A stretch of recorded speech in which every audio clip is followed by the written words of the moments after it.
Sir చాలామందికి mail related issues చాలా ఉంటూ ఉంటాయి, చెప్పడానికి కొంచెం సిగ్గుపడుతూ ఉంటారు. సో ప్రధానంగా ఇప్పుడు అందరూ ఫేస్ చేసే ప్రాబ్లం ఏంటంటే ఎరెక్టైల్ డిస్ఫంక్షన్, అంగం అన్నది గట్టిపడకపోవడం అన్నది చాలా ప్రధాన కారణం అన్నది అవుతుంది sir. Yes sir. So sir ఇప్పుడు అది అంటే అసలు అంగం గట్టిపడకపోవడం అన్నది అది ఒక మెంటల్ డిజార్డరా లేదంటే అదేమైనా ఒక డిజీజా, అసలు ఏమిటిది అండ్ దీనికి ప్రధాన కారణాలు ఏంటి సార్? చాలా మంచి క్వశ్చన్ అడిగారండి. ఇప్పుడు ఈ జనరేషన్లో ఎరెక్టైల్ డిస్ఫంక్షన్ అని చాలా తరచుగా వింటూ ఉంటాము. మేము కూడా అట్లా ఆల్మోస్ట్ 5 out of 10 పేషెంట్స్లో ఎరెక్టైల్ డిస్ఫంక్షన్ వింటూ ఉంటాం. సహజ సిద్ధంగా ఎరెక్టైల్ డిస్ఫంక్షన్ని మనం ఫార్మల్ డెఫినిషన్గా వాడితే ఎరెక్షన్ ఉండకపోవడమే ఎరెక్టైల్ డిస్ఫంక్షన్. బట్ ఎరెక్టైల్ డిస్ఫంక్షన్ని చాలా ఫ్రీక్వెంట్గా మనం వాడేస్తూ ఉంటాం. దాన్ని మనము 2 రకాలుగా విభజించుకోవచ్చు. ఒకటి organic cause, 2 inorganic cause.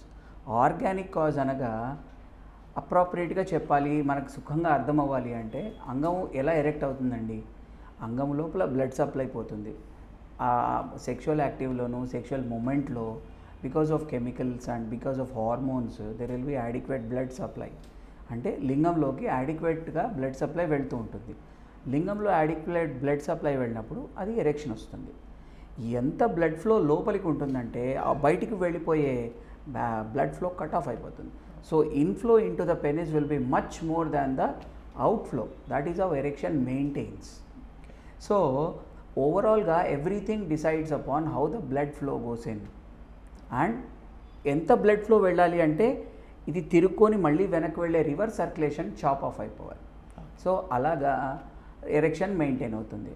So యూజువల్గా బ్లడ్ ఫ్లో బ్లడ్ ఫ్లో స్లోగా వచ్చే కారణాలు, సింపుల్ కారణాలు, కార్డియాక్ పేషెంట్స్, హార్ట్ పేషెంట్స్ అనుకోండి, బీపీ ట్యాబ్లెట్లు అనుకోండి, okay. So and diabetics, cholesterol ఎక్కువ ఉండి బ్లడ్ వెసల్స్ బ్లాక్ అయిపోయిన వాళ్ళు. సో ఈ యూజువల్ రీజన్స్ వల్ల blood flow into the penis తగ్గిపోతుంది న్యాచురల్గా. సో కాబట్టి కాస్త ఎంతో కొంత బ్లడ్ సప్లై తగ్గిపోతుంది కాబట్టి ఎరెక్టైల్ డిస్ఫంక్షన్ ఫేస్ చేస్తారు. ఇది సహజ సిద్ధమైన కారణాలు. ఇది కాకుండా ఇప్పుడు చూడండి, ఫర్ ఎగ్జాంపుల్ స్మోక్ ఉంది, ఆల్కహాల్ ఉంది, hyper cholesterol levels in the blood ఉన్నాయి. So they also cause vascularity అంటే బ్లడ్ సప్లైని తగ్గించేస్తాయి. సో ఇవి సహజ సిద్ధమైన కారణాలు. ఆర్గానిక్ రీజన్ అంటే ఎరెక్షన్ ఉండకూడదు. Okay. Inorganic cause. Next inorganic cause అంటే ఏంటి? సైకాలజీ. యూజువలీ ఎరెక్టైల్ డిస్ఫంక్షన్ చాలా మటుకు సైకాలజీకి అటాచ్డ్ ఉంటుందండి. ఎంత అటాచ్మెంట్ ఉంటుందంటే చాలా simple example sir. When someone is having a sexual activity, simple ఒక ఫోన్ రింగ్ అయింది, okay, you will not have an erection. Erection will go down because your thought will go they shift to some other place. So కాబట్టి మనము ఎంత సైకాలజీని దానికి add చేస్తేనో, mental problems, మన స్ట్రెస్ని add చేసే కొద్దీ మన ఎరెక్టైల్ డిస్ఫంక్షన్ లెవెల్స్ మనకు బాగా ఎక్కువైపోతాయి. సో ఇన్ఆర్గానిక్ కాజెస్ 90% మందికి ఇన్ఆర్గానిక్ కాజెస్ ఉంటాయండి. అది మీరు భయం నుంచి మొదలు పెట్టుకొని, భయం first is fear. If it is a premarital sexual activity అంటే ఏంటి?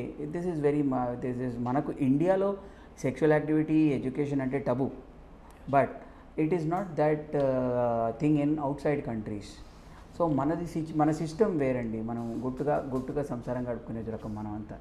సో కాబట్టి మన సిస్టంలో ప్రీమెరైటల్ సెక్షువల్ యాక్టివిటీ, మెరైటల్ సెక్షువల్ యాక్టివిటీకి చాలా డిఫరెన్స్ ఉంటుంది. Okay. So before marriage, for example if we take before marriage, if a couple wants to have a sexual activity, first కొత్తదనం ఉండొచ్చు, okay, దానికి తోడు భయం, location, place, okay, so many things come in to the feature. మనకు కాస్తంత doubt ఉన్నా కానీ we might not have a full erection. So ఆ డౌట్ ఎప్పుడు పోతుంది? It is quite natural that when you have a sexual activity as a practice which might not be there before marriage. So అందుకనే youth చాలా మటుకు నన్ను అడిగితే మాత్రం, if you ask me, erectile dysfunction పెళ్లి చేసుకునే ముందు దీని గురించి నాలెడ్జ్ సంపాదించుకొని చదివి పెళ్లి చేసుకోవడం కరెక్ట్. ఇప్పుడు వాత్స్యాయన కామశాస్త్రం కానివ్వండి, this is also a science. మనకు అది టబు కావచ్చు నార్మల్ పీపుల్కి, కానీ అట్లీస్ట్ పెళ్లి చేసుకునే వాళ్ళకి కాస్త చదువుకొని నాలెడ్జ్ తీసుకొని ముందుకు వెళ్తే that will be very useful for youngsters. This is my kind advice. Sure sir. And so ఇప్పుడు ఆర్గానిక్, ఇన్ఆర్గానిక్ కాజెస్ 2 రకాలు అనుకున్నాం మనం. యూజువల్గా నెక్స్ట్ కమ్స్ సైకాలజికల్ డిజార్డర్స్. ఇప్పుడు కొంతమందికి కొంచెం డీవియేషన్ ఆఫ్ మైండ్ డిజార్డర్స్ ఉంటాయండి, కొంచెం మెంటల్ డిజార్డర్స్ ఉంటాయి. సో వాళ్ళకి యూజువల్గా డ్రగ్స్ ఎంతసేపు ఉన్నా కానీ థాట్ ప్రాసెస్ని రిడక్షన్ చేసి స్లీప్ సైడ్ వాళ్ళ మెంటల్ పీస్ని ఇచ్చేదానికి ట్రై చేస్తారు. సో ఎంతసేపు ఉన్నా కానీ స్లీప్ ట్యాబ్లెట్స్ కానివ్వండి, ఇటువంటి దాంతో ఏమవుతుందంటే వాళ్ళకి ఆ థాట్ ప్రాసెస్ సరిగా ఉండదు. So they might not have a complete erection, so they might not have satisfaction. So అన్నిటినీ మనం కూడగట్టుకుంటే ఎరెక్టైల్ డిస్ఫంక్షన్ చాలా మటుకు వస్తుంది. సో ఇంకా మనం చాలా మాట్లాడాలంటే బ్లడ్ ప్రెషర్ ట్యాబ్లెట్లు తీసుకోవచ్చు. ఓకే, దాని తర్వాత ఇన్అప్రోప్రియేట్ షుగర్ కంట్రోల్ ఉండవచ్చు, ఇన్అప్రోప్రియేట్ కొలెస్ట్రాల్ కంట్రోల్ ఉండవచ్చు. Last but not the least trauma. Suppose యాక్సిడెంట్స్లో అండి, ఫర్ ఎగ్జాంపుల్ ఈ ఏరియాలో యాక్సిడెంట్ అయింది, so blood supply to the penis cut off అయిపోవచ్చు. Rare conditions but still yes. దాని తర్వాత యూరిన్ పైప్ ప్రాబ్లమ్స్ ఉండవచ్చు. పైప్ సపోజ్ ఒక్కోసారి బ్లాక్ అయిపోతే కట్ చేసి మళ్ళీ కొత్త పైపులు తయారు చేస్తారు, సో బ్లడ్ ఫ్లో సరిగా ఉండకపోవచ్చు. సో మెనీ డిసీజెస్ ఉండవచ్చండి దీనివల్ల. ఇంకా హార్మోనల్ ఇంబ్యాలెన్సెస్ కూడా మాట్లాడవచ్చు. కొన్నిసార్లు లివర్ డిసీజెస్ ఉన్నప్పుడు హార్మోనల్ ఇంబ్యాలెన్సెస్ ఉంటాయి, కిడ్నీ డిసీజెస్లో హార్మోనల్ ఇంబ్యాలెన్సెస్ ఉంటాయి. సో ఇన్ని రీజన్స్ వల్ల ఎరెక్టైల్ డిస్ఫంక్షన్ ఉండవచ్చు సార్. సో ఒకసారి ఒక పేషెంట్ ఎరెక్టైల్ డిస్ఫంక్షన్తో వచ్చినప్పుడు మనం ఆలోచించవలసిందల్లా age, comorbidities, sugar, BP, thyroid, ఇంకొకటి హైపర్ కొలెస్ట్రాల్. సో ఇవన్నీ ఆలోచించుకుంటూ మనం ఒక దగ్గరికి తీసుకొచ్చిన తర్వాత then we investigate the patient. This is how it moves on.